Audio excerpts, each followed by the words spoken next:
Marunne, e senti sti parole, e sto dedicando a te con tutto il cuore. Oggi è lunedì la festa tua, a noi non potremmo venire a te per tua.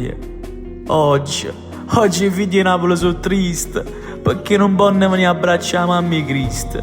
Com'è brutta non sentire una tromba squillare, com'è brutta non sentire una voce di chiamare. Purtroppo non ti posso venire a trovare. C'è sta casa, può bene l'umanità. Sto virus porta una corona, ma non è un re e nemmeno una persona. Issa si credeva e non ci fa abbracciare, non ci fa parlare, non ci fa guardare.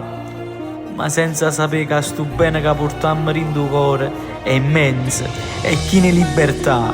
È come una colomba che vola dall'immensità.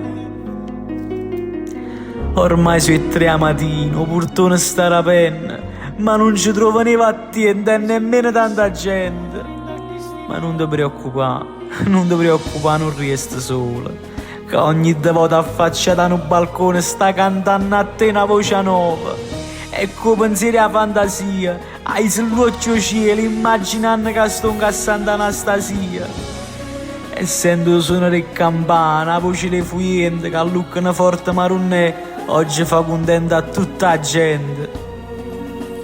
E voglio salutare tutti i compagni miei, che non mi posso abbracciare forte per colpa di questa pandemia. Sono coro nuovo in mezzo a voi, ma già provo l'emozione che sentite voi. E appena tutto torniamo a libertà, insieme ai compagni della Ruana da già venire a ringraziare. O pensiero mi te l'hai dedicato, spero così insieme a tutto quanto l'ate. Ciao Marunne, ci vedremo all'anno nuovo, per te portare la stessa emozione e per te salutare. Ti amo mamma.